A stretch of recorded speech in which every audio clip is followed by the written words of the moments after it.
Yuk berdakwah bersama kami, dukung operasional dakwah dan sosial kami, raih pahala jariah yang terus mengalir sampai hari kiamat. Jazakumullahu khairan. Wa syukru lahu ala taufiqihi wa amtinani wa ashhadu an la ilaha illallah wahdahu la syarika lahu ta'ziman li sya'nih wa ashhadu anna Muhammadan abduhu wa rasuluhu da'i ila ridwanih wassalatu wassalamu alaihi wa ala alihi wa ashabihi wa ikhwanihi wa kullanih wa man ihtada bihadihi wa iktafa asarah wastanna bisunnatihi ila yaumiddin.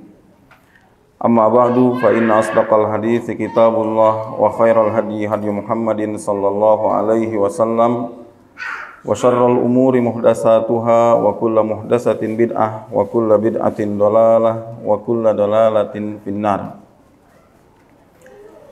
Ikhwani wa akhawati a'azzani Allah wa iyyakum.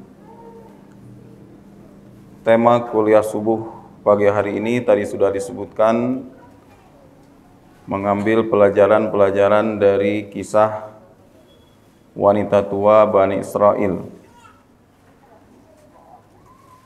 Ini sebagaimana terdapat di dalam hadis sahih riwayat Al-Hakim dari Abu Musa Al-Asy'ari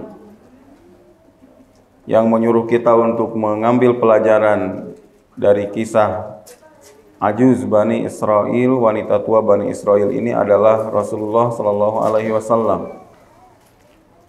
Rasulullah mengatakan, ayu jizu ahadukum an yakuna misla ajuzi Bani Israel. Apakah sulit bagi kalian untuk mencontoh wanita tua Bani Israel? Kita disuruh mencontoh wanita tua. Wanita tua itu bahasa lainnya nenek-nenek ya. Nenek-nenek Bani Israel. Kenapa Rasulullah SAW mengatakan demikian? Abu Musa Al-Asy'ari radhiyallahu taala anhu menceritakan suatu kali Rasulullah SAW safar, kemudian di tengah perjalanan beliau dijamu oleh seorang Arab gunung, dan Rasulullah SAW adalah orang yang tahu balas budi. Maka setelah Rasulullah pamit, beliau mengatakan kepada Arab gunung ini, kalau kamu nanti datang ke Madinah, mampir ke tempat saya. Di waktu kemudian si Arab gunung ini datang ke Madinah dan bertemu dengan Rasulullah sallallahu alaihi wasallam. Mereka berkumpul bersama sejumlah sahabat. Rasulullah sallallahu alaihi wasallam mengatakan kepada si Arab gunung ini, "Salni. Kamu butuh apa? Minta kepadaku. Mintalah kepadaku." Ini sebagai bentuk balas jasa Rasulullah sallallahu alaihi wasallam. Dia sudah memberi kebaikan kepada Rasulullah sebelumnya, sekarang ditawarkan kebaikan kepada Arab gunung ini oleh Rasulullah sallallahu alaihi wasallam. Maka orang Arab gunung ini mengatakan, "Saya minta seekor unta yang bisa saya tunggangi, dan saya minta seekor domba yang bisa diperah susunya." Di saat itulah Rasulullah sallallahu alaihi wasallam, tentunya beliau memenuhi keinginannya, diberikan unta juga diberikan domba. Akan tetapi bersamaan dengan itu Rasulullah ingin memberi pelajaran berharga bagi Arab gunung ini, juga bagi para sahabat yang hadir, yang ada di tempat itu. Rasulullah SAW mengatakan, ayat jizu ahadukum an yakuna misla ajuzi Bani Israel. Apakah sulit bagi kalian untuk mencontoh seorang wanita tua dari Bani Israel? Para sahabat yang hadir di situ bertanya kepada Rasulullah SAW, bagaimana Ajuz Bani Israel itu? Seperti apakah wanita tua Bani Israel itu? Maka Rasulullah menceritakan Dulu Nabi Musa alaihissalam, ini yang berceritanya Rasulullah sallallahu alaihi wasallam. Dulu Nabi Musa alaihissalam membawa kaumnya untuk keluar dari Mesir.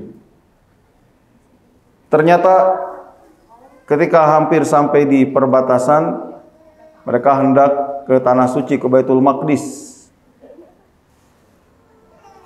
Tiba-tiba mereka tersesat jalan, tidak bisa keluar dari Mesir.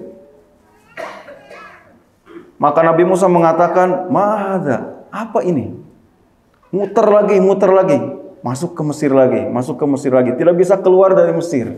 Padahal mereka tidak asing dengan jalan tersebut. Tiba-tiba gelap, tersesat, tidak bisa keluar dari Mesir. Mahadza, kata Nabi Musa alaihissalam, apa ini? Kenapa terjadi begini?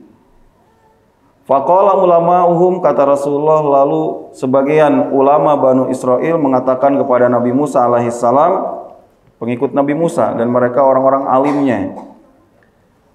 Mereka mengatakan, wahai Musa, inna Yusuf alaihissalam lamma hadarahul maut akhadana mitsaqan minallah alla nakhruja min Misra hatta nanqula idhamahu ma'ana.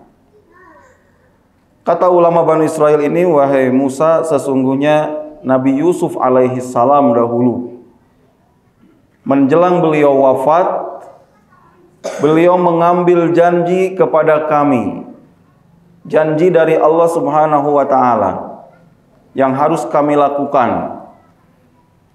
Apa janji kami kepada Nabi Yusuf alaihissalam? Allah nakhruja min Misra hatta nanqula idhamahu ma'ana. Janjinya yaitu agar kami tidak keluar dari Mesir sampai membawa tulang-tulang Nabi Yusuf bersama kami, supaya tulang-tulang Nabi Yusuf yang sudah meninggal dunia dibawa serta dipindahkan ke Baitul Maqdis. Maka kata Nabi Musa alaihissalam kepada mereka, siapa yang tahu letaknya kuburan Nabi Yusuf? Karena ini tidak satu zaman, udah lama sekali Nabi Yusuf alaihissalam. Siapa yang tahu kuburan Nabi Yusuf? Kata mereka, tidak ada yang tahu dari kami kecuali ajuz Bani Israel, kecuali seorang wanita tua di kalangan kami, di kalangan Banu Israel. Kata Nabi Musa, coba kita datangi dia. Kemudian Nabi Musa alaihissalam mengatakan kepada wanita tua ini, tunjukkan kepada kami kuburannya Nabi Yusuf alaihissalam.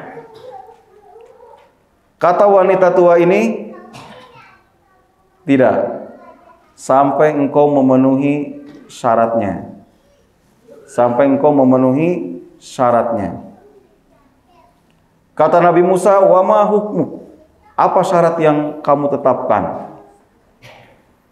Kata wanita tua ini, an aku nama'aka fil jannah. Syaratnya aku masuk surga bersamamu. Kelak di akhirat aku masuk surga bersama kamu. Jadi permintaannya tidak tanggung-tanggung.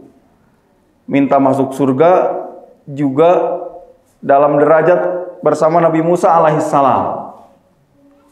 Fakariha Musa, Nabi Musa kurang berkenan dengan permintaan tersebut. Kenapa? Karena surga tidak ada di tangan Nabi Musa alaihissalam. Dia di tangan Allah Subhanahu wa ta'ala. Kalau minta yang lain bisa dipenuhi, tapi minta surga, Nabi Musa kurang berkenan. Di saat itulah Allah mewahyukan kepada Nabi Musa alaihissalam bahwa permintaannya dipenuhi. Dia minta surga bersama Nabi Musa alaihissalam. Maka Nabi Musa mengatakan, kami penuhi permintaan kamu sesuai dengan izin Allah Subhanahu wa ta'ala. Maka setelah itu si wanita tua ini mengajak mereka, Nabi Musa dan kaumnya, menuju sebuah danau. Maka berangkatlah mereka ke sebuah danau. Lalu kata wanita tua ini, kuras airnya. Danau ini keringkan. Maka dikeringkanlah danau tersebut. Kemudian wanita tua ini menunjukkan salah satu tempat di danau yang sekarang sudah kering. Disitulah letak kuburan Nabi Yusuf alaihissalam. Maka mereka pun menggalinya. Kata Rasulullah, fastakhroju idhama Yusuf. Kemudian mereka mengeluarkan tulang-tulang Nabi Yusuf alaihissalam. Fa'idat tariq dau'an nahar. Ketika diangkat tulang-tulang tersebut, jenazah Nabi Yusuf alaihissalam, tiba-tiba jalan menjadi terang kembali. Jelas jalan keluar dari Mesir, maka mereka pun keluar dari kota Mesir sebagaimana tujuan mereka semula. Sampai di situ cerita yang disampaikan oleh Rasulullah Sallallahu Alaihi Wasallam kepada para sahabat tentang Ajuz Bani Israel, seorang nenek tua, bagaimana himmahnya, bagaimana permintaannya kepada Nabi Musa alaihissalam. Dari apa yang dikisahkan oleh Rasulullah Sallallahu Alaihi Wasallam ini, kita ambil beberapa mawaqif, beberapa waqfah yang kiranya bisa kita petik pelajaran dari situ. Waqfah yang pertama, Nabi Sallallahu Alaihi Wasallam berapa kali menyebut kata tulang Nabi Yusuf? Tadi dalam cerita itu ada yang menghitung nggak? Nabi menceritakan berapa kali menyebut tulang Nabi Yusuf? 2 kali. Ibu tuh rajin ngitungnya. Pertama kata Rasulullah, ini cerita dari Rasulullah Sallallahu Alaihi Wasallam. Hatta nankula idhomahu ma'ana, sampai kami memindahkan tulang-tulang Nabi Yusuf bersama kami. Kemudian yang kedua, fastakhroju idhoma Yusuf, lalu mereka mengeluarkan tulang-tulang Nabi Yusuf.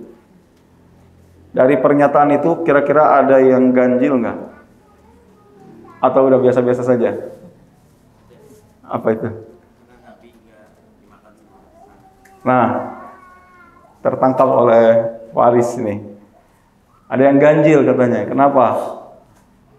Karena di kesempatan yang lain Nabi Shallallahu Alaihi Wasallam mengatakan para anbiya itu tidak mungkin dimakan tanah.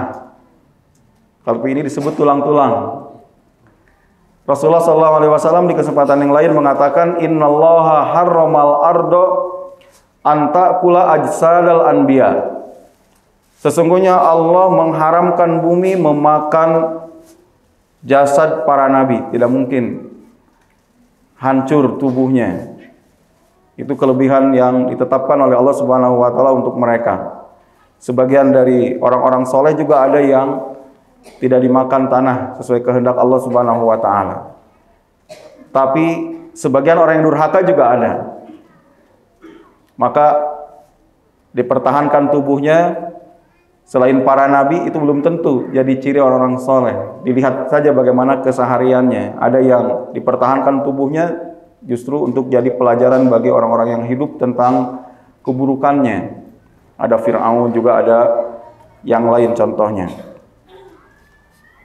Lalu kenapa Rasulullah SAW menyebut tulang-tulang Nabi Yusuf alaihissalam? Kita akan menganggap ganjil karena kita kurang belajar bahasa Arab. Ternyata tidak mesti ketika orang Arab itu menyebut tulang-tulang yang dimaksud itu tulang-tulang yang hancur. Terkadang tulang-tulang itu ditujukan untuk menyebut tubuh secara utuh. Tulang-tulang secara utuh. Disebut sebagian dalam salah satu alaqah majaz mursal dalam ilmu balaghah ada yang disebut dengan juz'iyah. Disebut satu padahal yang dimaksud keseluruhannya. Dianggap yang paling menopang atau mungkin yang paling menonjol, kemudian disebut salah satunya padahal yang dimaksud itu semuanya. Dalam bahasa Indonesia juga kadang seperti itu. Mana si fulan nggak terlihat batang hidungnya? Padahal yang dimaksud bukan hidungnya saja ya. Enggak, karena tidak hadir-hadir ke majelis ilmu, kemudian kita sebut tidak kelihatan batang hidungnya. Kenapa? Karena yang biasa paling terlihat itu batang hidung. Dikuatkan lagi dengan salah satu contoh, misalnya ada hadis Rasulullah Sallallahu Alaihi Wasallam diriwayatkan oleh Tamim Ad-Dari ketika Rasulullah selesai khutbah di Masjid Nabawi, saat itu belum memakai mimbar. Maka Tamim Ad-Dari melihat Rasulullah berkhutbah tanpa mimbar. Ketika selesai khutbah, Tamim Ad-Dari mengatakan kepada Rasulullah sallallahu alaihi wasallam, "Ala attakhidu laka minbaran yahmilu idhamak." Kata Tamim Ad-Dari, bagaimana kalau saya buatkan sebuah mimbar yang akan mengangkat tulang kamu? Padahal yang dimaksud Rasulullah tulang-tulang atau tubuh Rasulullah secara utuh. Tubuh Rasulullah berkhutbah tidak mungkin tulang belulang beliau berkhutbah. Itu mauqif yang pertama. Jadi antara satu hadis dengan hadis yang lainnya itu jangan dicurigai dulu bertentangan. Mungkin karena kitanya saja yang kurang paham. Mauqif yang kedua, pertanyaan Nabi Musa alaihi salam. Ma hadza? Apa ini? Menunjukkan Nabi Musa tidak tahu. Bahkan yang tahu siapa? Yang tahu adalah salah satu umatnya, yang mereka adalah tokoh-tokohnya, ulama mereka. Padahal Nabi Musa alaihissalam adalah seorang nabi.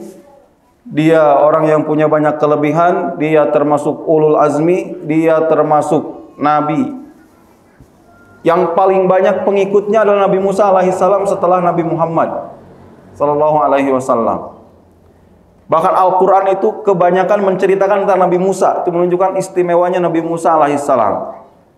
Sehingga dikatakan oleh sebagian ulama, kadal Qur'anu an yadhhaba bi Musa.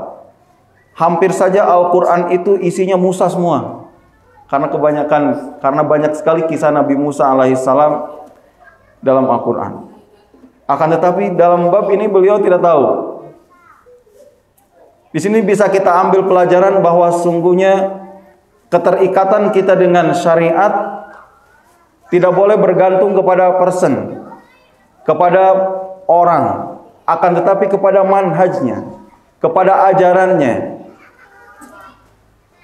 Sebetulnya ajarannya sudah mereka ketahui, bahwa mereka itu sudah turun-temurun. Mereka tidak bertemu dengan Nabi Yusuf alaihissalam, akan tapi kaum Bani Israil sudah turun-temurun tahu wasiat dari Nabi Yusuf alaihissalam yang harus mereka lakukan. Mereka sudah tahu,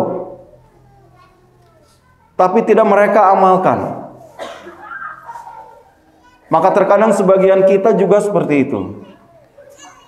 Untuk beramal sesuatu tergantung kepada person. Untuk melakukan sesuatu yang besar, kita menunggu harus ada Salahuddin Al-Ayyubi dulu. Harus ada seorang tokoh dulu, padahal manhajnya sudah jelas, peraturannya jelas. Seharusnya kita perbaiki diri kita sesuai dengan aturan-aturan tersebut. Kata para ulama, linuslih anfusana yasluh lana ahwaluna. Kita perbaiki diri kita, maka keadaan kita akan menjadi baik.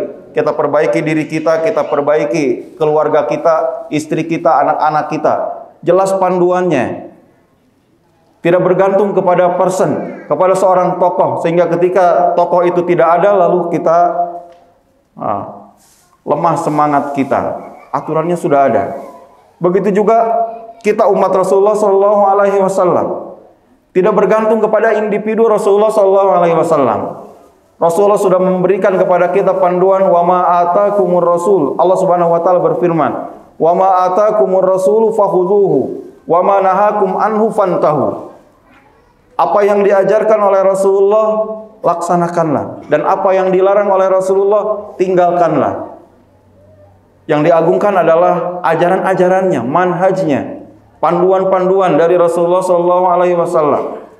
Terkadang sebagian orang terjebak pada mengagungkan Rasulullah secara person, diagungkan Rasulullah SAW, akan tapi sunnahnya tidak diagungkan.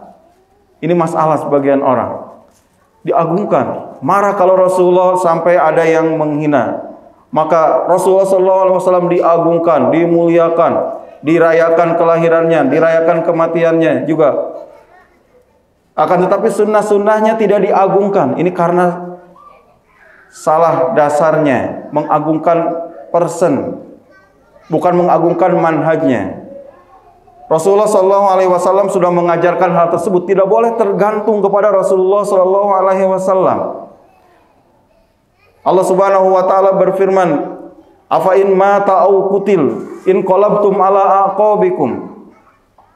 Apakah jika Rasulullah meninggal lalu kalian akan kembali kepada agama sebelum kalian, akan murtad kembali, akan meninggalkan ajarannya? Ini sesuatu yang salah. Ayat ini pertama kali, ayat ini turun ketika terjadi perang Uhud. Lalu ada isu bahwa Rasulullah SAW meninggal. Maka sebagian orang mengatakan, buat apa lagi kita berperang? Muhammad sudah meninggal. Maka sebagian dari mereka lari dari medan perang Uhud. Maka turun ayat ini, afa in mata au qutila in qalabtum ala aqabikum. Kalian itu berperang bukan karena Muhammad, tapi karena perintah Allah Subhanahu wa taala. Maka ada ataupun tidak ada Nabi Muhammad, lanjutkan jihad ini. Apakah kalau Muhammad tidak ada kemudian kalian akan murtad? Ayat ini diucapkan kembali oleh Abu Bakar As-Siddiq radhiyallahu anhu ketika Nabi Muhammad benar-benar meninggal. Tahun ke-11 Hijriah Rasulullah SAW meninggal dunia, lalu sebagian sahabat ada yang kurang menerima karena saking sedihnya. Bahkan sekaliber Umar ibn Khattab radhiyallahu anhu. Umar marah. Siapa yang mengatakan Muhammad meninggal, saya penggal lehernya. Marah Umar bin Khattab mendengar informasi Rasulullah meninggal.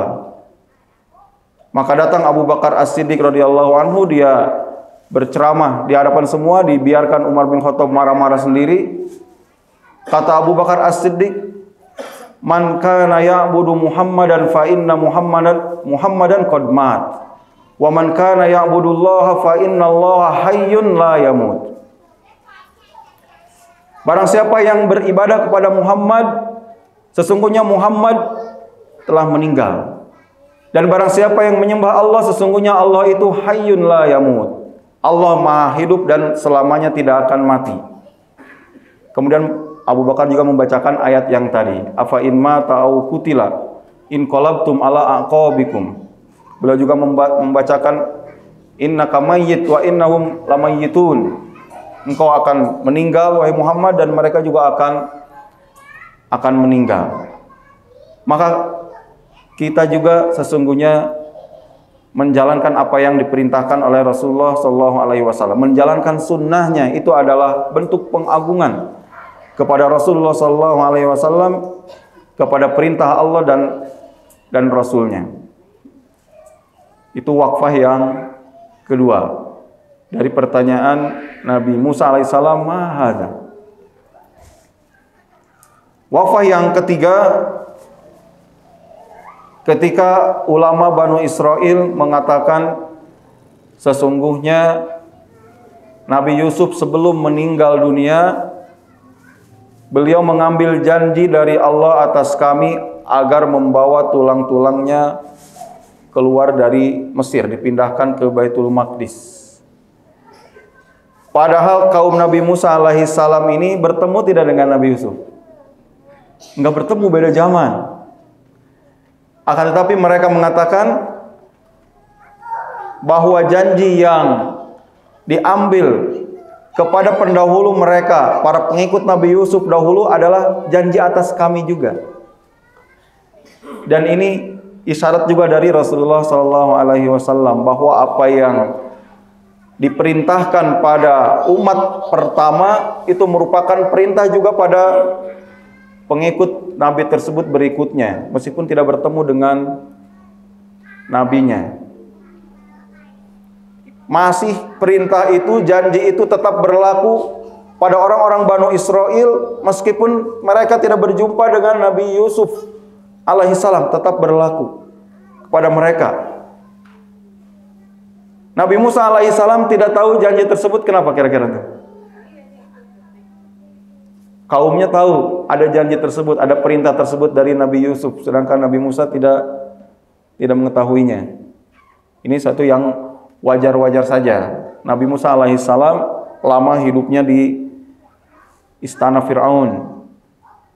Pengajaran-pengajaran itu belum sampai kepada Nabi Musa alaihissalam. Pesan-pesan sebelumnya, apa yang beredar di kalangan Banu Israel, belum semuanya sampai kepada Nabi Musa alaihissalam. Dan ini juga jadi pelajaran bahwa apa yang menjadi baiat para sahabat Rasulullah SAW kepada Rasulullah sesungguhnya berlaku juga untuk kita.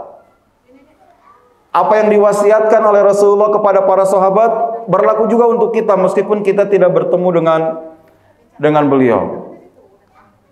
Misalnya Ubadah bin As-Samit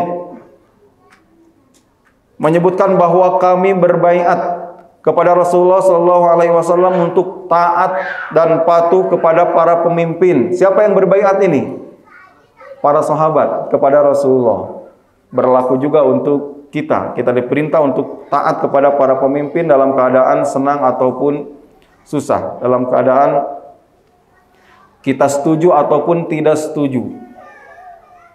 Dan banyak contoh yang lainnya, baiat-baiat para sahabat kepada Rasulullah atau wasiat-wasiat Rasulullah kepada para sahabat. Awsani Rasulullah bisalas, misalnya kata Abu Hurairah radhiyallahu anhu, Rasulullah berwasiat kepada kami 3 perkara agar saum 3 hari dalam 1 bulan. Kemudian agar tidak tidur sebelum sholat witir, sebelum tidur sholat witir terlebih dahulu. Ada wasiat-wasiat. Di antara wasiat-wasiat itu sub-subnya bisa dibahas satu persatu. Ada yang jatuhnya kepada perkara yang wajib, ada juga masuknya kepada mustahabat, keutamaan, sunnah-sunnah dan yang lainnya. Tapi secara syariatnya, masyru'iyahnya itu berlaku juga untuk kita semua.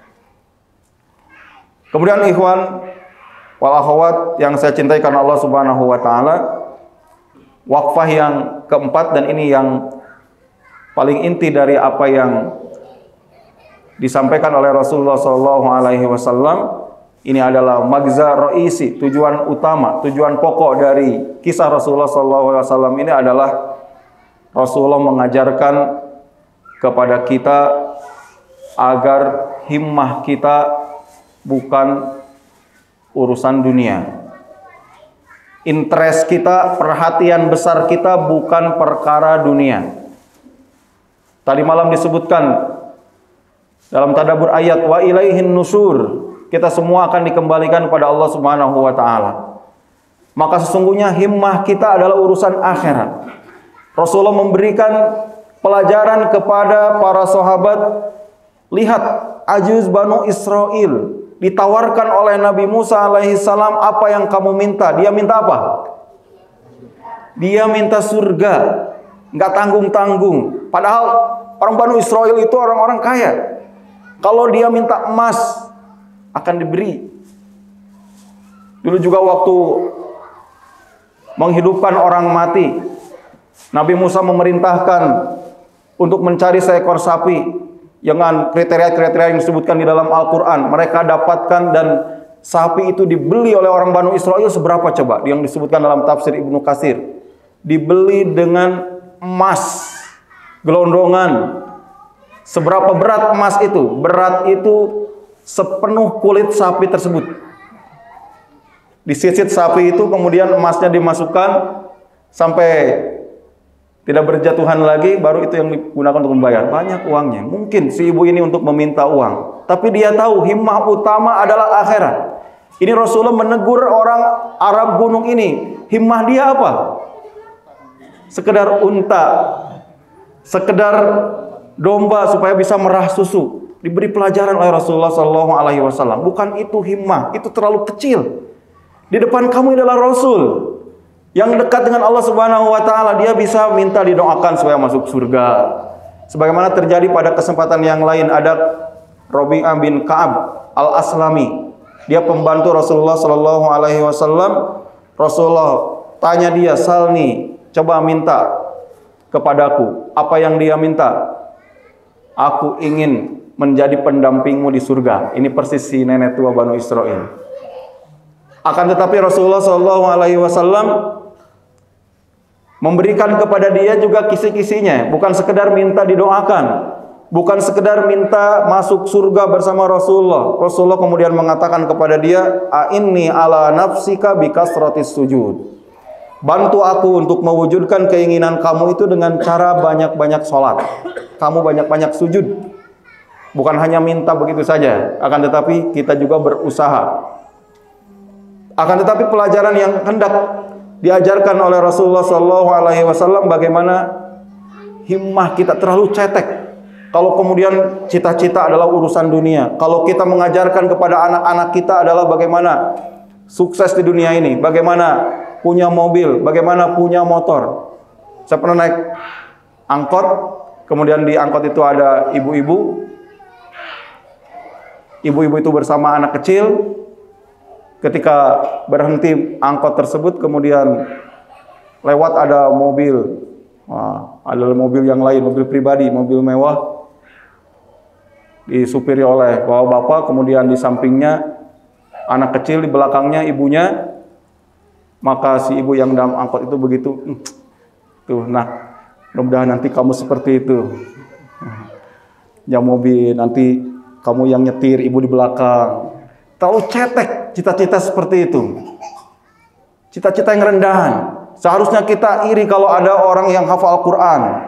Ada orang yang rajin ibadahnya. Kata sebagian ulama, buat apa bersaing dalam masalah dunia?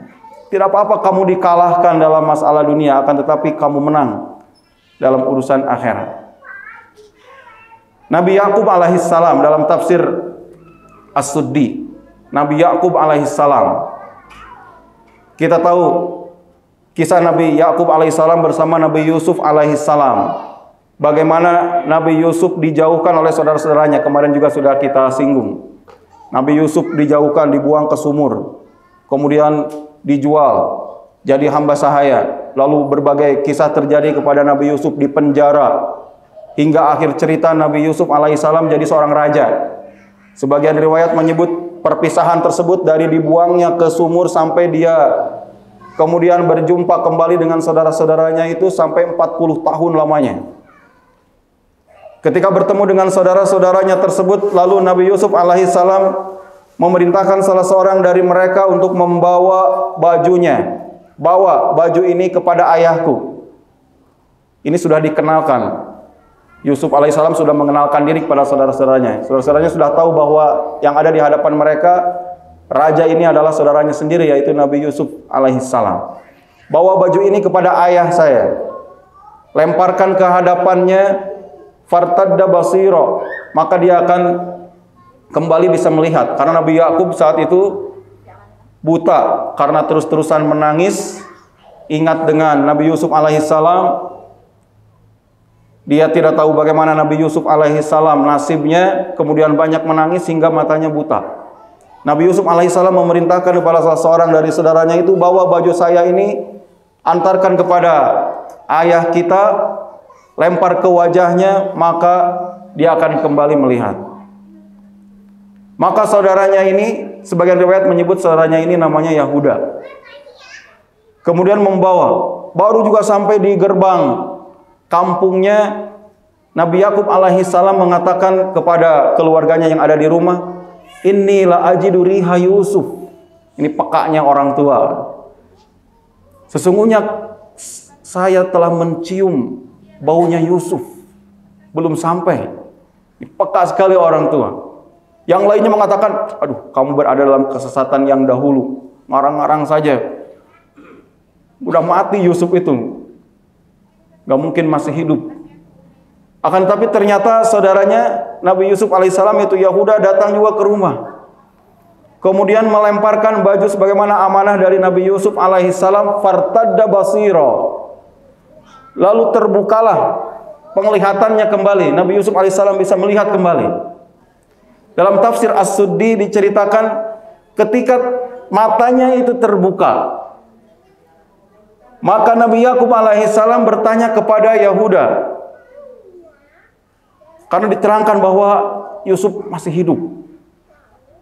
Maka Nabi Yakub alaihissalam ketika matanya terbuka kembali, dia bertanya kepada Yahuda, "Kaifa tarakta Yusuf?" Bagaimana engkau tinggalkan Yusuf? Wajar orang tua bertanya tentang nasib anaknya, sudah berpisah sekian puluh tahun, ingin tahu keadaan anaknya, sesuatu yang wajar, betul nggak? Dia bertanya, kaifa tarakta Yusuf? Bagaimana engkau tinggalkan Yusuf? Bagaimana sekarang Yusuf? Maka Yahuda menyampaikan sebuah berita yang dianggap paling menggembirakan bagi ayahnya. Kata Yahuda, taraktuhu wa huwa maliku Misr. Aku tinggalkan Yusuf dan sekarang Yusuf sudah jadi raja Mesir. Ini kesuksesan yang paling tinggi. Berpisah sekian tahun ternyata dia sudah jadi pejabat. Sudah jadi raja Mesir. Disampaikan sesuatu yang paling menggembirakan oleh Yahuda kepada ayahnya. Akan tetapi ternyata beda versi antara ayahnya dengan Yahuda. Seolah-olah Yahuda ada di sebuah lembah, Yakub ada di lembah yang lain. Beda jalan. Apa kata Nabi Yakub alaihissalam kepada Yahuda? Mada asma'u bil mulk. Apa artinya kerajaan? Apa artinya kerajaan? Apa yang bisa dilakukan oleh kerajaan? Apa untungnya jadi seorang pejabat? Apa kata Nabi Yakub? Kaifa tarakta dinahu? Bagaimana kau tinggalkan agamanya? Sekarang bagaimana agamanya Nabi Yusuf? Apakah dia berada dalam Islam? Apakah dia berada dalam ketaatan kepada Allah Subhanahu wa taala? Itu yang menjadi himmah seorang mukmin. Kecil, masalah dunia itu sesuatu yang hina. Maka Yahuda mengatakan, taraktuhu wa huwa ala dinil Islam. Aku tinggalkan Yusuf dan sekarang Yusuf itu berada dalam agama Islam. Maka Nabi Yakub mengatakan, al-an kamulatin nikmah. Saat inilah nikmat itu telah menjadi sempurna, bahagia. Itu yang membahagiakan seorang orang tua ketika melihat anaknya berada dalam keimanan, melihat anaknya berada dalam keislaman. Bukan masalah bahagia ketika mereka sukses. Apa artinya jadi pejabat orang lain sholat, dia tidak sholat? Mungkin dia banyak harta, tapi hatinya tidak tenang, dikejar-kejar oleh KPK dan seterusnya. Yang lain taat kepada Allah, dia tidak taat kepada Allah Subhanahu wa taala. Maka himmah kita adalah bagaimana memperbaiki diri kita, memperbaiki anak kita, memperbaiki istri kita dalam urusan agamanya, dalam urusan akhirat. Kata Rasulullah sallallahu alaihi wasallam, man kanatil akhiratu hammuha. Barang siapa yang akhirat itu menjadi titik perhatiannya. Kata Rasulullah sallallahu alaihi wasallam, ja'alallahu ginahu fi qalbihi. Allah jadikan kekayaan itu di hatinya. Kata Rasulullah sallallahu alaihi wasallam, wa jama'a syamlahu. Allah akan bereskan segala urusannya. Wa ja'athu dunya wa hiya raghimah. Dan dunia itu datang kepadanya dalam keadaan tergopoh-gopoh. Hina dunia itu, bukan dia dikuasai oleh dunia, akan tetapi dunia itu dihinakan oleh dia. Wa man kanatid dunya hammuhu, kata Rasulullah, dan barang siapa yang menjadi himmahnya itu adalah dunia, maka Allah jadikan kefakiran selalu di ambang matanya. Dia takut miskin, serba ketakutan. Kemudian wa farraqa syamlahu, kata Rasulullah, dan Allah akan mengacau balaukan urusannya. Wala ya'tihi minad dunya illa ma qaddara lahu. Sedangkan dunia tidak akan datang kepadanya kecuali sesuai dengan yang Allah takdirkan. Sama. Mau himmahnya akhirat, mau himmahnya dunia, tetap saja yang dia dapatkan sesuai dengan takdir Allah Subhanahu wa taala. Tidak kemudian karena dia semakin rajin, kemudian meninggalkan ibadah karena tanggung sedang bekerja, kemudian rizkinya menjadi 2 kali lipat. Tidak mungkin. Tetap saja sesuai dengan jatah rizki Allah Subhanahu wa taala. Dan kata Rasulullah, seseorang itu tidak mungkin diwafatkan oleh Allah Subhanahu wa taala kecuali seluruh rizkinya sudah diberikan. Jangan khawatir. Seluruh rizki sudah diberikan kepada kita, baru kita meninggal. Tidak akan ada yang luput dari rizki yang sudah menjadi jatah kita, pasti akan datang, akan kita dapatkan. Maka titik perhatian kita adalah akhirat. Dalam doa-doa kita kepada Allah Subhanahu wa taala, bukan berarti tidak boleh minta dunia, bukan berarti tidak boleh ikhtiar mencari dunia, akan tetapi jangan sampai kita berlebih-lebihan dalam mencarinya dengan segenap jiwa kita, sehingga lupa akhirat, sehingga lupa urusan ibadah kepada Allah Subhanahu wa taala. Bi israfi nafsin, dia mencari dunia ini dengan segenap jiwanya, tidak akan berkah. Ini jaminan dari Rasulullah sallallahu alaihi wasallam. Suatu kali ada seorang sahabat namanya Hakim bin Hizam. Hakim bin Hizam, dia itu cinta dengan harta. Sama mungkin dengan kita ya. Cinta dengan harta. Bagaimana kalau ada orang lain punya rezeki, maka dia mendekati, minta. Termasuk kepada Rasulullah, minta diberi oleh Rasulullah. Minta diberi lagi, minta diberi lagi. Hingga kemudian Rasulullah mengajarkan sebuah prinsip yang kemudian dia pegang sampai akhir hayatnya. Kata Rasulullah SAW, ya Hakim, inna dunya khadiratun khulwah. Wahai Hakim, sesungguhnya dunia itu hijau dan manis. Faman akhadaha bisakhawati nafsin burika lahu fihi. Barang siapa yang mengambil dunia ini dengan biasa-biasa saja, dengan kedermawanan, dapat alhamdulillah. Tidak dapat juga tidak uring-uringan. Alhamdulillah ala kulli hal. Waktunya ibadah dia tinggalkan.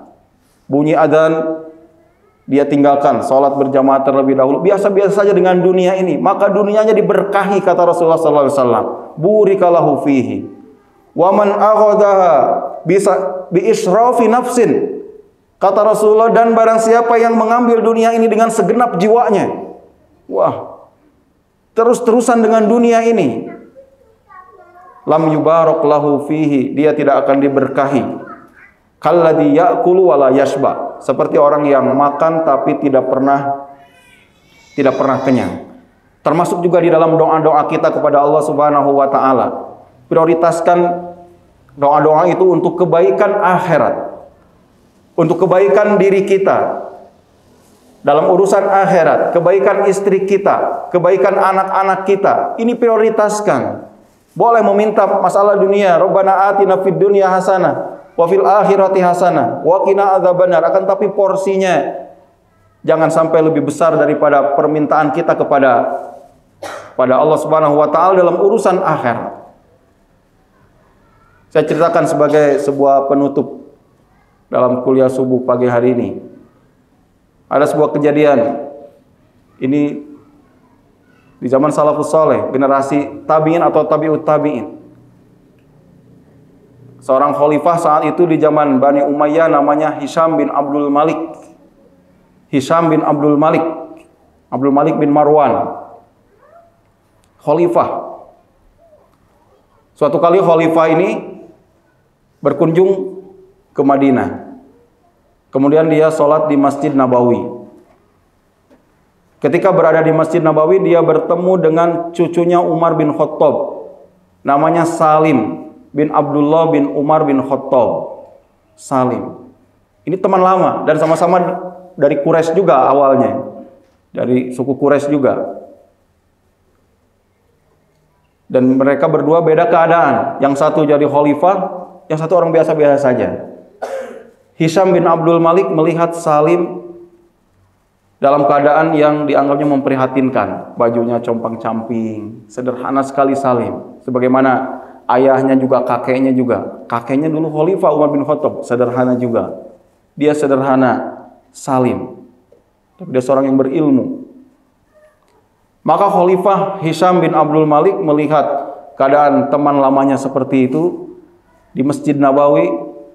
Dia mengatakan kepada Salim, "Sal hajatak." Coba minta keperluan kamu apa? Keperluan kamu apa? Kira-kira kalau kita bertemu di Masjid Agung dengan Pak Jokowi, nawarin ke kita mau apa? Mau minta apa? Minta sepeda tuh, dunia lagi ya. Minta sepeda katanya tuh. Atau yang bujangan minta dana nih untuk menikah katanya nih. Iya. Ini khalifah yang besar. Kekuasaan yang besar dinasti Bani Umayyah itu. Ini sudah semakin besar apalagi di zaman Hisham bin Abdul Malik. Ini nanya kepada Salim, "Ayo kamu minta apa?" Mau minta rumah dibuatkan, bisa. Mau minta jabatan juga bisa. mau minta kendaraan bisa dia beri. Apa kata Salim kepada Hisham bin Abdul Malik? Astahyi an as'ala ghairallah fi baitillah. Kata Salim bin Abdullah bin Umar bin Khattab, wahai Hisham, saya ini malu sekali. Kenapa minta kepada selain Allah padahal saya ada di bumi Allah. Saya ada di rumah Allah. Saya ada di masjid. Tapi minta kepada selain Allah, malu sekali. Astahyi, saya malu minta kepada selain Allah padahal saya ada di rumahnya, ada di rumah Allah. Maka terdiam Hisham bin Abdul Malik. Oh, sekarang di masjid. Kalau begitu nanti aja di luar tawarinnya. Iya, dan itu benar. Ketika selesai urusan di masjid, kemudian Salim keluar dari masjid. Nih khalifah ini, Hisham ini nyusul keluar. Dikejar keluar. Kemudian dia katakan di luar, wahai Salim, sekarang udah di luar masjid. Nah, udah bukan di Baitullah. Sal hajatan. Ayo minta apa? Saya kasih. Mau minta pakaian, mau minta masalah dunia dia bisa beri. Mau kendaraan, mau bangunkan rumah, silakan. Apa kata Salim kepada Hisham? Wahai Hisham, sesungguhnya tadi saya di masjid, ma sa'altu dunya limalikiha afa as'aluha liman la yamlikuha. Kata Salim, wahai Hisham, dari tadi saya di masjid, tidak pernah sekalipun saya minta dunia kepada pemilik dunia. Apa as'aluha liman la yamlikuha? Apakah pantas saya meminta dunia kepada kamu yang bukan pemilik dunia?